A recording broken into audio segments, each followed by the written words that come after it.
बिहार चुनाव खत्म होने के बाद भी राजनीतिक हलचलें तेज है। आपको बता दें कि नीतीश कुमार अपनी सियासी ताकत को मजबूत करने की रणनीति पर काम कर रहे हैं। इसके लिए वह अपने पुराने सहयोगियों से मेल जोल बढ़ाकर गिले शिकवे दूर करने में लगे हुए हैं। दरअसल बिहार में विधानसभा चुनाव 2020 में जदयू को कम सीटें मिली है। ऐसे में जदयू के राष्ट्रीय अध्यक्ष और बिहार के मुख्यमंत्री नीतीश कुमार राजनीतिक समीकरण को मजबूत करने में लगे हुए हैं। इस दौरान नीतीश कुमार ने रालोसपा के राष्ट्रीय अध्यक्ष उपेंद्र कुशवाहा से मिलकर उन्हें एनडीए में लाने की कोशिश शुरू कर दी है। साथ ही नीतीश एनडीए में चिराग पासवान को रखने को लेकर विरोध भी जता रहे हैं। इसको लेकर उन्होंने साफ कहा है कि लोजपा ने क्या किया है यह भाजपा को देखना चाहिए और उन्हें एक्शन लेना चाहिए। इस बयान से नीतीश ने यह साफ कर दिया है कि उनकी पार्टी जदयू की जो हालत हुई है उसके लिए सिर्फ चिराग पासवान ही जिम्मेदार है। आपको बता दें कि इस सियासी हलचल को देखकर ऐसा लगता है कि एक तरफ एनडीए जुट रही है तो दूसरी तरफ टूट रही है।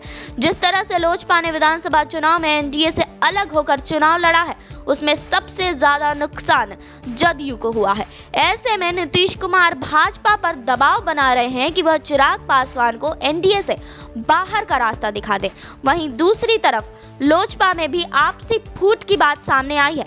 जी हां, लोजपा के प्रदेश महासचिव केशव सिंह ने बगावत की है। आपको बता दें कि कहा जा रहा है कि चिराग पासवान ने एक तरफा फैसले लेने की वजह से उनके चाचा और हाजीपुर से सांसद पशुपति पारस नाराज चल रहे हैं। लेकिन लोजपा के प्रवक्ता रोजेश भट्ट का कहना है कि पार्टी में सब कुछ ठीक चल रहा है, वह एनडीए के साथ हैं और आगे भी साथ रहेंगे।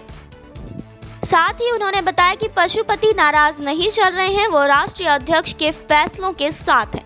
जी हां, आपको बता दें कि रामविलास पासवान के निधन के बाद भाजपा का कोई बड़ा नेता चिराग पासवान से मिलने नहीं गया और ना ही चिराग से कोई संपर्क किया।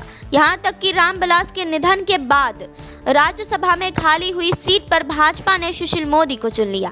इसके लिए भाजपा ने चिराग पासवान के साथ ना तो कोई मीटिंग की और ना ही उन्हें कोई सलाह मशवरा किया। आपको बता दें कि अब केंद्रीय मंत्रिमंडल के विस्तार पर निगाहें टिकी हुई है, जिसमें जदयू की पार्टी से भी मंत्री बनाने की बात चल रही है। अगर इस मंत्रिमंडल विस्तार में चिराग पासवान की पार्टी से मंत्री नहीं बनाया गया तो मान लिया जाएगा कि लोजपा एनडीए से बाहर निकल चुकी है या फिर एनडीए को लोजपा की जरूरत नहीं है। जी हां, तो और अपडेट्स के लिए आप जुड़े रहिए हमारे साथ। नेक्स्ट 9 भोजपुरिया से सुरभि की रिपोर्ट।